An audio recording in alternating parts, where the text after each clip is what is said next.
Cae la tarde y en un rincón de la ciudad, en un pequeño jardín, alguien cuenta una historia, reflexiona en voz baja o conversa, paseándose bajo los árboles. Es hora de volver a casa, bajar la velocidad y darle tiempo al tiempo.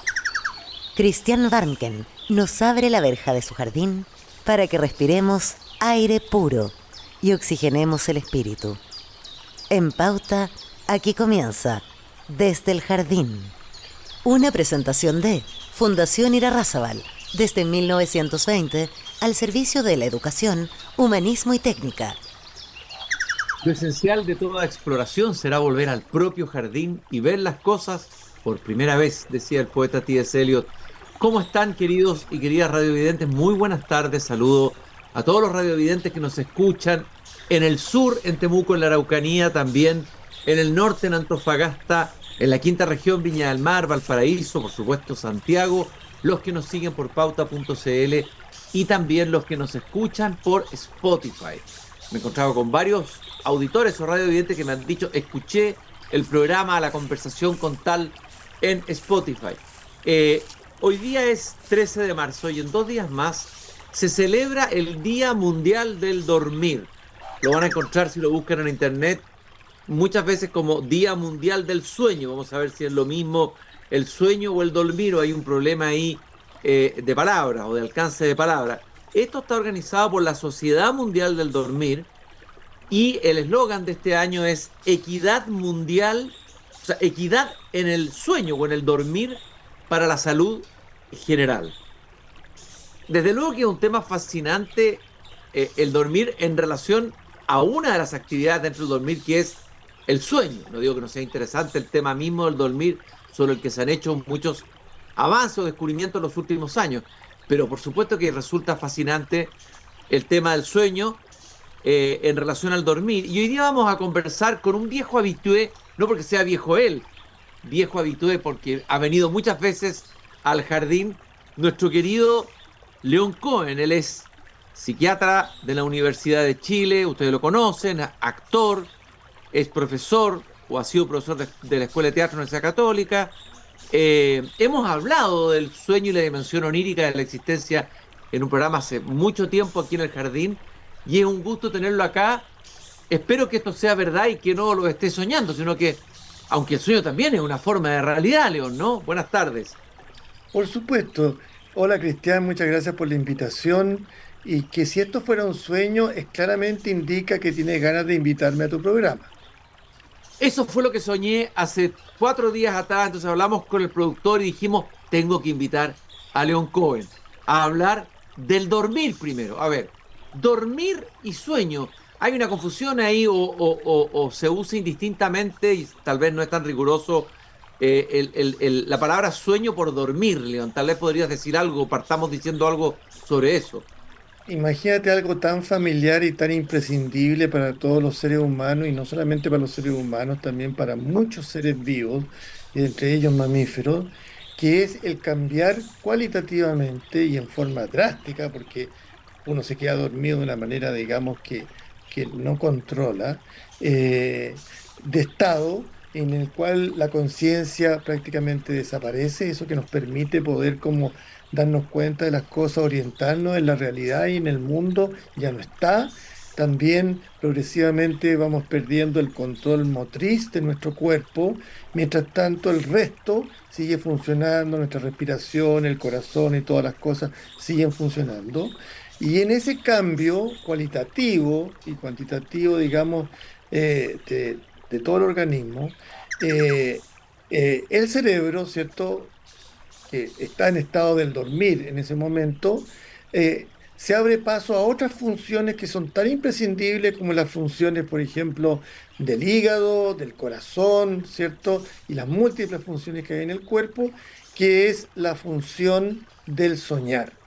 El soñar, para decirlo en forma como simple, es también un proceso metabólico eh, del ser vivo, donde una de las cosas centrales que hace el órgano, que en este caso es el cerebro, no solo el cerebro porque participa todo el cuerpo, pero el cerebro sobre todo, lo que hace es metabolizar la información que lleva en su interior, y eso incluye tanto la información registrada en la memoria, que es lo que llamamos el pasado, que está ahí en la memoria, en este disco duro, digamos, cerebral, y que está activo, el pasado está activo dentro del cerebro, ¿cierto? Está vivo dentro del cerebro, no es que haya desaparecido, no es que esté muerto, ¿cierto? No es que esté detenido, no, está activo, influyendo tanto en el día como en la noche en el proceso de formación de sueño que realiza el cerebro en el estado de dormir. Y esto está a lo largo de décadas, se ha estudiado de una manera muy científica y ya más o menos se saben cosas muy importantes. En primer lugar, de que la actividad onírica, o sea, de soñar, ocurre durante todo el estado del dormir, durante toda la noche, digamos. Y si suponemos que solamente la noche, bueno, soñamos toda la noche, pero hay tres, cuatro periodos, digamos, que se llaman periodos de movimientos oculares rápidos, porque son muy característicos, porque en esos periodos, si uno mira los ojos del durmiente, que están con las cerrados, se ve un movimiento de los ojos hacia arriba y hacia los costados. Es un movimiento, movimientos oculares rápidos. Y en ese periodo, que al principio es más breve y luego se va prolongando hacia la madrugada, digamos, que ocurre unas 4 veces, digo, el soñar que se genera en el cerebro en esos periodos tiene una organización y características que se parecen un poco más a los relatos que aparecen en la conciencia vigil, ¿cierto? Como Mm. esto de que hay un personaje acá, que es Cristian Márquez, hay otro que es León Cohen, ¿cierto? Hay una comunicación, hay un programa, etcétera. Hay todo un relato acá, y donde además incluso se produce una especie como de acercamiento a la conciencia vigil, no total, acercamiento. Ahora, la capacidad de poder recordar los sueños, eso depende de los sujetos, de las circunstancias, etcétera. Por ejemplo, las personas que entran en terapia y que empiezan con una labor introspectiva frecuente durante las semanas, tienen más tendencia a empezar a recordar los sueños, sobre todo los sueños del último periodo de la noche. Hay otras personas que vienen de hogares donde también se hace introspección. ¿Qué significa? Que se conversa de qué es lo que estás sintiendo tú, qué es lo que siento yo, que se conversa de las cosas más íntimas, más cercanas, y por lo tanto tienen mayor proclividad de repente a recordar los sueños. También de repente a raíz de algún evento, un terremoto, alguna cosa que ocurre, nos despertamos súbitamente con un sueño prácticamente ahí ante los ojos. Después puede que se escape, pero eso podríamos eventualmente recordarlo. Entonces, lo dejo hasta ahí como una introducción al tema. Bueno, lo que sí sabemos es que el dormir es una base de nuestro bienestar y de nuestra salud. Y también sabemos, según estudios, de que hay un porcentaje importante, por lo menos de chilenos, no solamente chilenos, probablemente esto se replique en otros países del mundo, un porcentaje importante de chilenos que declaran dormir mal o tener mal, entre comillas, sueño, no mal sueño de sueño, sino mal dormir. A ver, ¿en qué sentido el dormir es la base de la salud y qué incidencia tiene en el resto de nuestra vida, eh, Es muy de lo que sigue? importante, y eso ha adquirido cada vez más importancia en las últimas décadas, ¿cierto? Durante el siglo XX, y aún sigue siendo en centros de investigación neurofisiológica, ¿cierto? Neurocientífica. Las neurociencias son protagonistas de las ciencias del siglo XXI y lo seguirán siendo, porque el cerebro es un protagonista como objeto de investigación. Se ha visto lo esencial que es el dormir y la calidad del dormir en la salud de las personas, tanto psicológica como física. Un ejemplo muy característico que se ha ido abriendo paso y cuyo diagnóstico hace 60 años atrás no se hacía. Por ejemplo, los ronquidos. Antes eran una anécdota.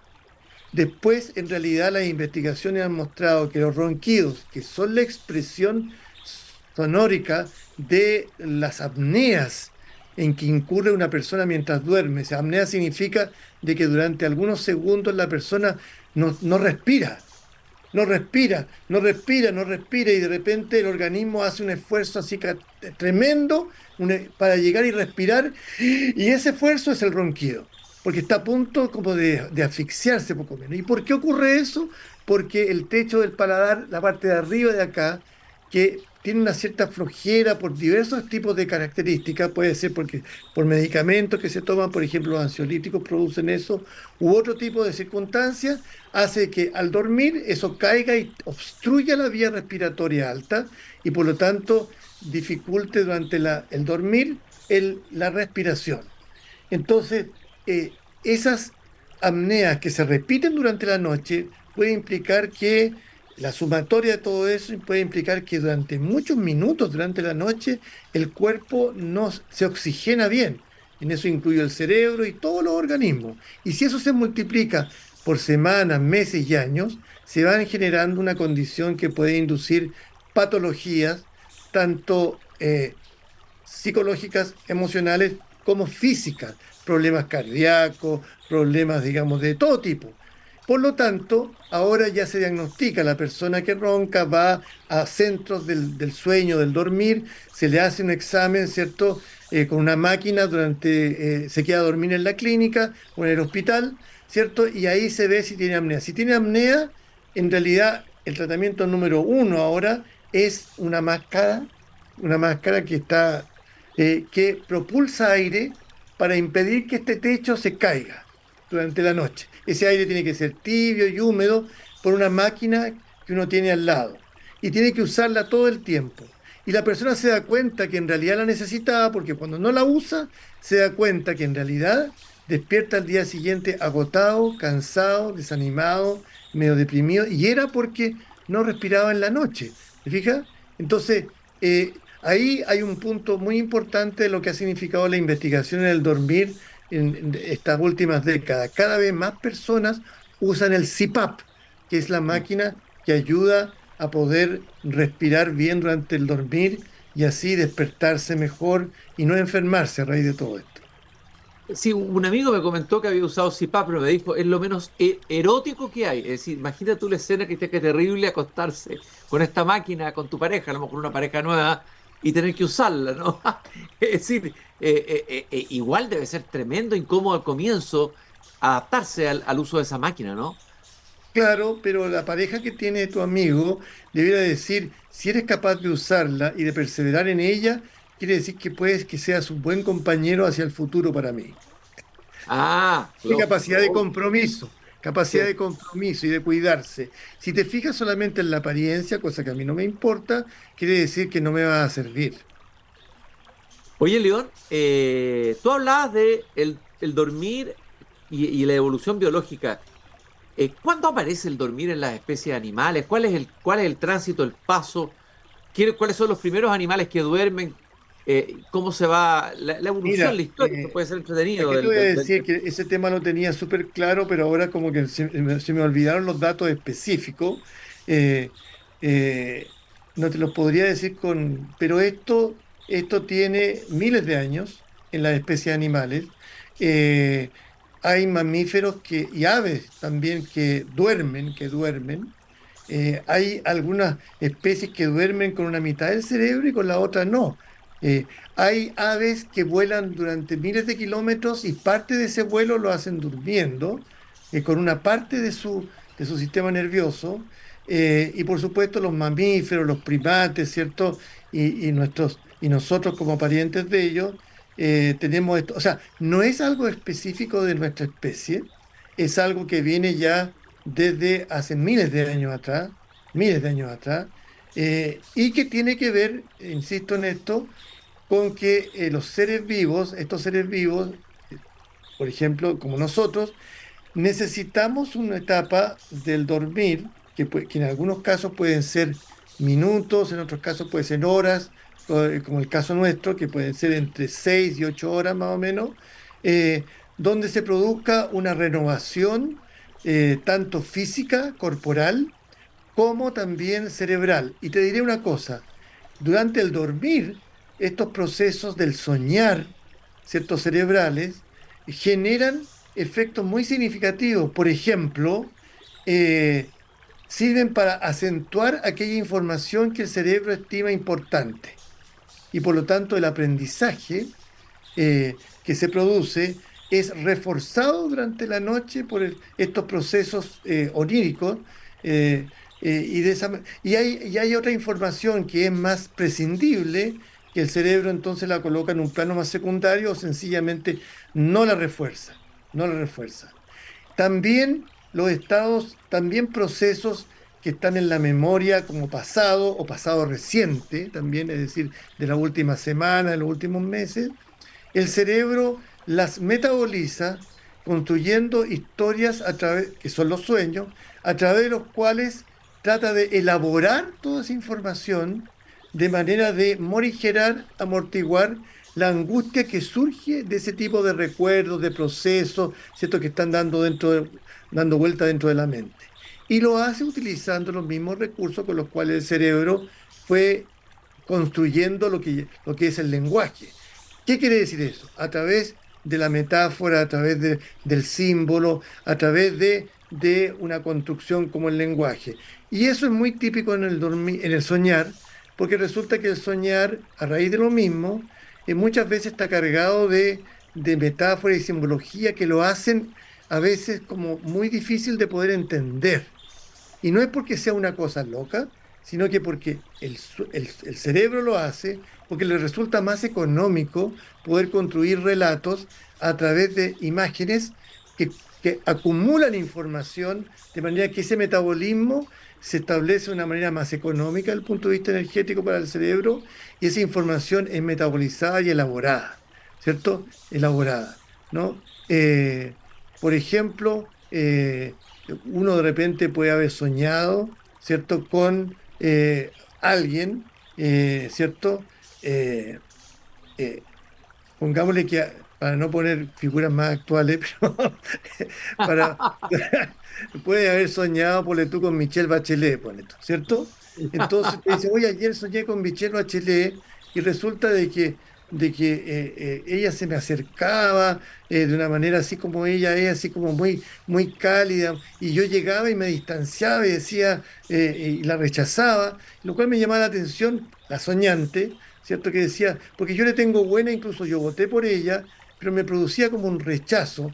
Y después me desperté y yo dije, qué raro. Después le conté a una amiga, oye, soñé con la Michelle Bachelet, que se acercaba en forma muy cariñosa, pero yo la rechazaba, ¿no? Y esa cuestión cuando me desperté encontré, pero qué raro, porque yo la Michelle Bachelet en realidad tengo buena, voté por ella, me parece una buena mujer, etcétera. Ah, sí, bueno, le dirá la amiga. Bueno, amiga, así son los sueños, pues uno no lo entiende, ¿cierto? Por algo soñaste con la Michelle, ¿y tú qué creís que es? Pues no sé por qué será, ¿cierto? Entonces viene donde el doctor Cohen, por así decirlo, Sí. y le dice, doctor, soñé con esta cosa.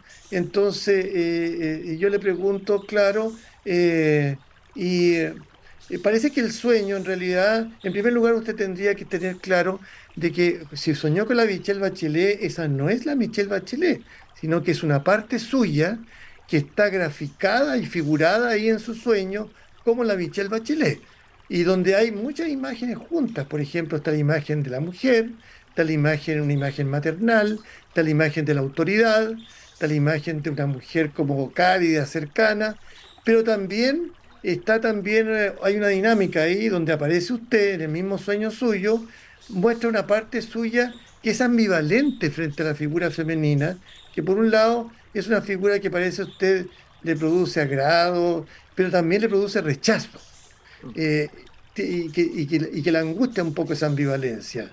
¿Le parece, qué le parece lo que le estoy diciendo? ¿Le hace pensar en algo? Ay, doctor, sí, en realidad, este último tiempo he estado como con muchos roces con mi mamá, que es una muy buena mujer, ¿cierto? Que ella quedó sola porque mi papá, digamos, como se separó de ella hace mucho tiempo, y ha tenido que apechugar mucho en la casa, en la familia y todo lo demás, muy preocupada de nosotros, siempre. Entonces, yo ya estoy ahora con 28 años, ¿cierto? Empecé a trabajar, haciendo mi vida, pero resulta que ella sigue como preguntándome, bueno, ¿y qué hiciste? ¿Dónde fuiste? Y yo como que lo hace con muy buena intención, pero yo como que estoy así como poniéndole un límite ahí, porque no quiero que se siga metiendo en mi vida. Ya no tengo 17 años, ¿ya? Bueno, ¿y no le parece que hay algo parecido a esa ambivalencia que aparece en el sueño? Sí, en realidad, ¿sabe? No había pensado en eso, que es la frase que dice la persona. No había pensado en eso, y ahora que usted me lo dice, efectivamente de repente me angustia un poco de tenerle rabia a mi mamá, porque ha sido tan buena conmigo, sí, y puede que usted a través de ese sueño esté un poco como, por así decirlo, dándole vuelta a ese tema en este momento. Sí, en realidad puede ser, ¿ah? En realidad, porque esto ha estado ocurriendo estos últimos meses, ¿cierto? Sí, no había pensado en esto, no lo había pensado en realidad. Al principio creí que era una lecera, que estoy soñando con la presidenta, ¿cierto? Entonces, si tú me sigues o si los auditores videntes me siguen, ahí se pueden dar cuenta. Uno, que los sueños siempre representan cosas de uno, aunque hayan figuras conocidas, etcétera, tanto de la familia como de sociales, lo que sea. Todo lo que está en el sueño son partes del soñante. Dos, de que tienen que ver con procesos, memorias del soñante. Ya. Y tres, que al escuchar al soñante, uno puede como hablar con el soñante y hacerse hipótesis. Y en la medida que el soñante le hace sentido a alguna de estas cosas, de repente hace una conexión con algo y eso le da verosimilitud a la interpretación o hipótesis que la persona ha hecho respecto al sueño. O sea, con esto estoy diciendo que uno no debe buscar en el libro de los sueños, ¿cierto? Si usted sueña con la Michelle Bachelet, quiere decir que usted es concertacionista. Si usted sueña que ya no le gusta la Michelle Bachelet, quiere decir que ahora usted es de Chile Vamos. No sé, ¿te fijas? No significa eso. El aporte del soñar, el aporte de la interpretación se hace con la persona soñante, no con cosas externas ni con lugares comunes. Estoy caminando por mi jardín con León Cohen, no sé si en un sueño o en la realidad, la vida es sueño y los sueños, sueños son, dijo un señor ahí del siglo de oro español, Pedro Calderón de la Barca, en realidad lo dijo Segismundo en un maravilloso monólogo de esa extraordinaria obra. Estamos hablando de la celebración sobre la celebración del Día Mundial del Dormir, que también se traduce como Día Mundial del Sueño, que se celebra en 2 días más, el 15 de marzo. Los últimos minutos que nos quedan, ¿Pero te estimado hace León. sentido lo que te dije? ¿Te hace sentido lo que te Absolutamente. Y la pregunta que te voy a hacer tiene que ver con eso ahora. Hay no diré un salto cuántico, pero a ver, lo voy a tratar de explicar así. En el mundo antiguo, en muchas culturas antiguas, en el mundo griego, etcétera, los sueños, en el mundo también del Antiguo Testamento, los sueños eran vehículos de mensaje que a veces nos enviaban entidades metafísicas de afuera, o los dioses, o los ángeles, o hacía que se pudiera profetizar algo del futuro, tenían incidencia en la realidad incluso. Por ejemplo, no sé, los combatientes persas, los generales persas consultaban sus sueños antes de elaborar una estrategia de batalla. Pero hay una fecha importante, y que tú la conoces muy bien, que es la publicación de un extraordinario libro que se llama La interpretación de los sueños en el año 1906 de Sigmund Freud. Y ahí Sigmund Freud, tu gran maestro, ¿no?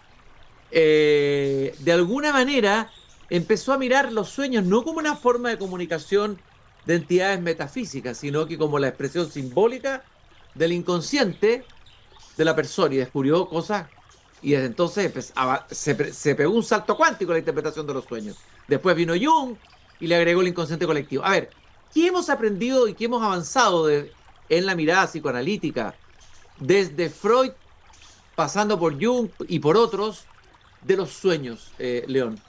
Mira, el psicoanálisis se ha ido como enriqueciendo y en muchos casos verificando y en otros no, con la investigación neurocientífica del siglo XX y ahora del siglo XXI.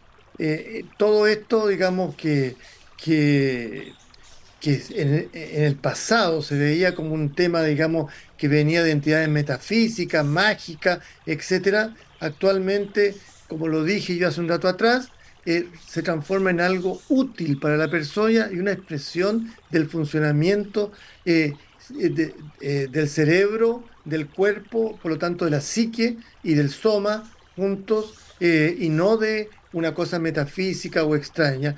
Y eso tiene sus raíces en la investigación clínica de Freud, de muchos pacientes, que empezó a mirar los sueños como expresión de el soñante, no como una especie de mensaje de entidades, lo cual colaboraba un poco para entender lo que estaba pasando el soñante, el paciente, la psicopatología, los síntomas, el sufrimiento, la angustia, ¿cierto? Los síntomas, porque empezó a ver Freud de que durante el soñar la mente generaba sueños que tenían una dinámica y una estructuración parecida a como en la vigilia se generan los síntomas obsesivos o los síntomas histéricos. Y que debajo de todo eso hay procesos que carecen de la cualidad consciente y que es lo que habitualmente llamamos el inconsciente, pero en realidad son procesos neuronales que carecen de la cualidad consciente y donde hay una actividad enorme. Bueno, la mayor parte del cerebro es inconsciente, no tenemos contacto, no lo podemos recordar, no somos conscientes, pero lo que llega a la conciencia o lo que llega a formar el soñar, ¿cierto?